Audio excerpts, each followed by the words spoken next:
Hey everyone, this is the 5th episode about PBR texture maps in Blender. In this video we'll talk about the opacity map. Opacity maps are pretty straightforward, so I try to throw in some extra stuff about materials such as glass, and also blend modes in Eevee. Let's get started.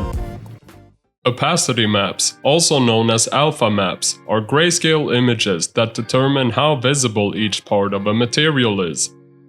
White areas are fully visible or opaque, black areas are completely invisible or transparent, and gray areas are partially visible, creating a fade or semi-transparent effect.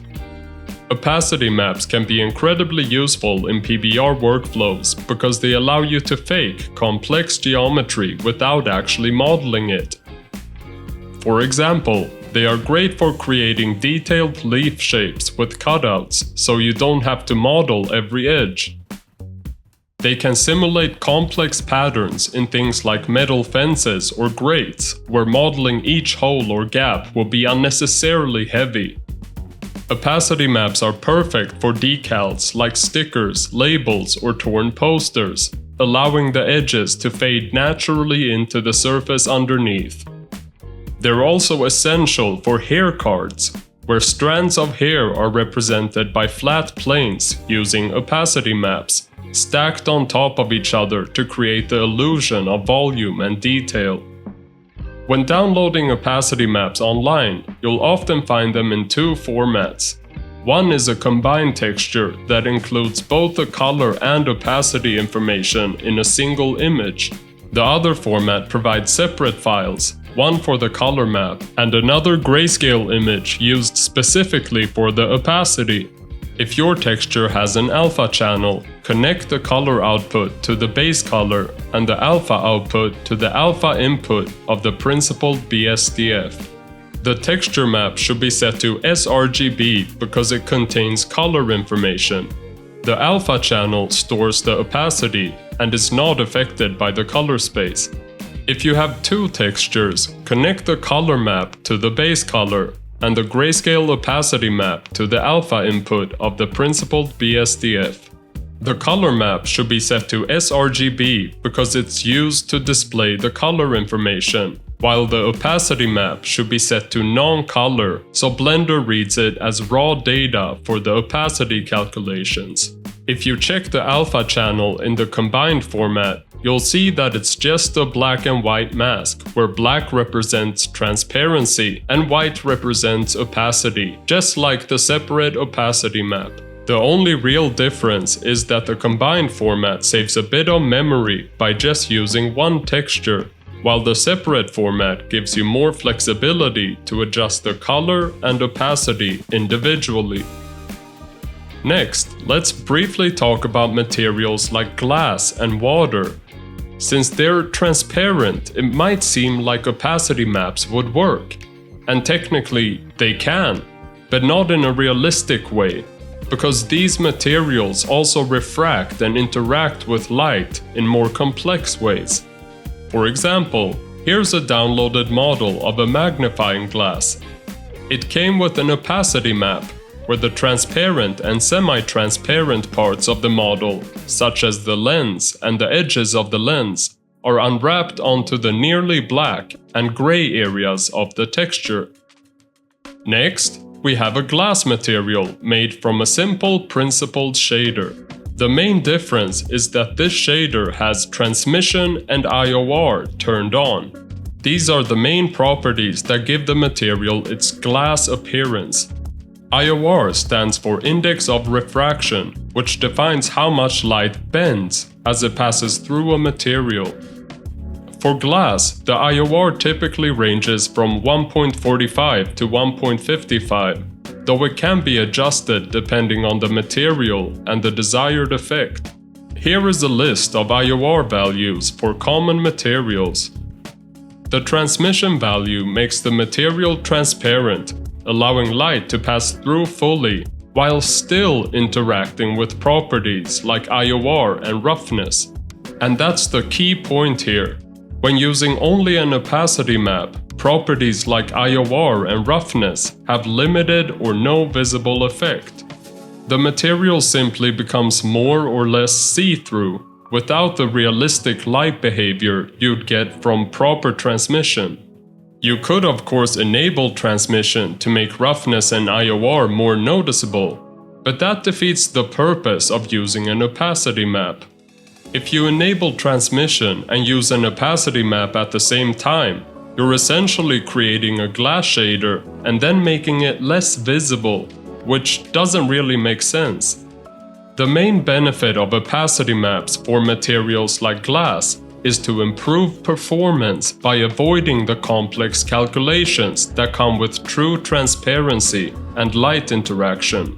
This is most often seen in real-time rendering engines such as Eevee or game engines, where complex glass shaders can be computationally expensive. If the model is just a background detail or duplicated many times in a scene, it's much more efficient to use opacity for the transparency. However, there are ways to use the opacity map in conjunction with other maps. For example, the model also came with a roughness map, but it isn't visible because of the transparency from the opacity map.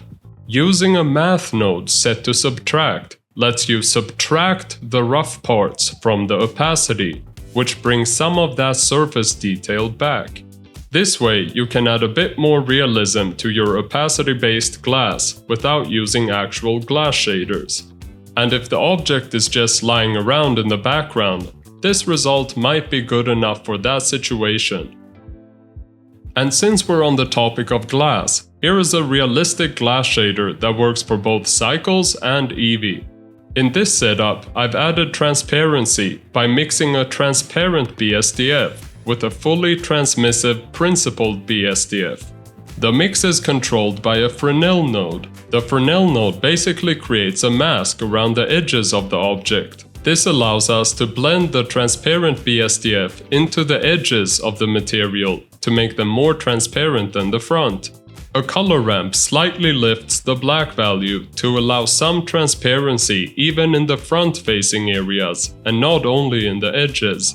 I also recommend adding a solidify modifier to give the glass some actual thickness, since flat planes without volume won't refract light correctly and can look unrealistic, especially in Cycles. I also want to give you another quick comparison and tip. The glass BSDF and principled BSDF may look similar, but they behave differently. The glass BSDF uses a simpler model and often looks brighter, while the principled BSDF blends reflection and refraction more accurately and handles surface interactions in a more physically correct way. Now for the quick tip. Whichever shader you decide to use, you might notice that the shadows are not automatically transparent in Cycles. Adding a mix shader with a transparent BSDF will fix this, but it also changes how the glass looks. With the Fresnel node, we control the transparent BSDF to only affect the edges. But if you don't want to add Fresnel and only want to affect the shadows, use a light path node and connect Is IOR to the factor input. This makes the shadow transparent, and you can control its intensity through the transparent BSDF. You can also make other modifications to the shadow this way. Finally, I just wanted to say a few quick words about blend modes in Eevee. These control how transparency is handled in the material. As of Blender 4.2, the older alpha hashed and alpha blend modes, found under Material Blend Mode, have been replaced by Dithered and Blended, now located under Material Render Method. The Dithered method creates transparency by breaking it into fine grainy patterns, while Blended applies transparency smoothly from the alpha channel without introducing any visible patterns.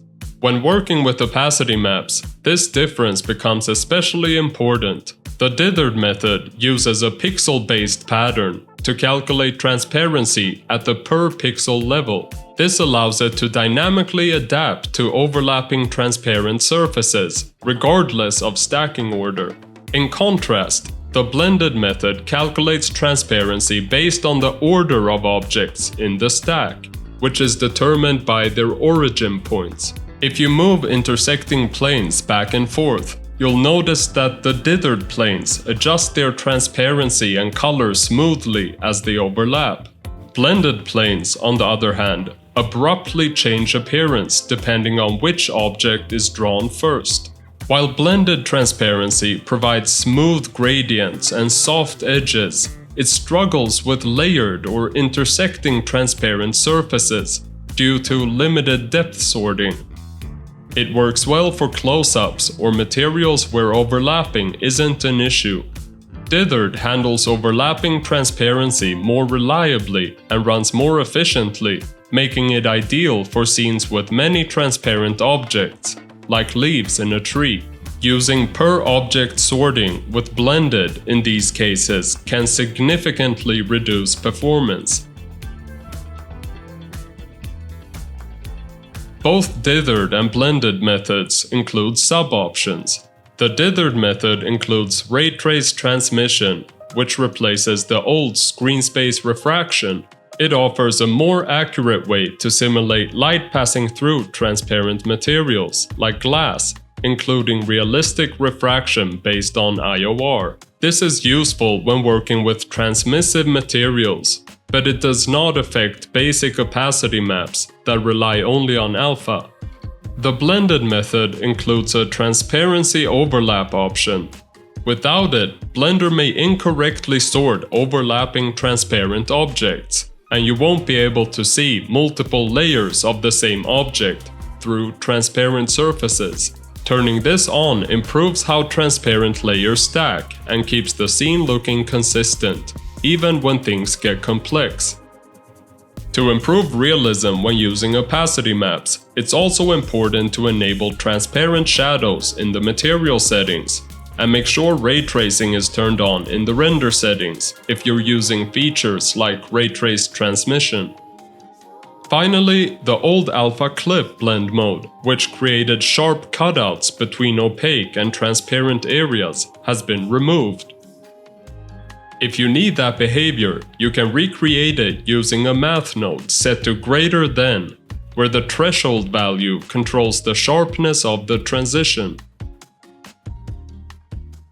But in the Cycles render engine, you don't need to worry about blend methods. Opacity and transmission work automatically, but they will only render correctly if you allow enough transparent and transmission bounces.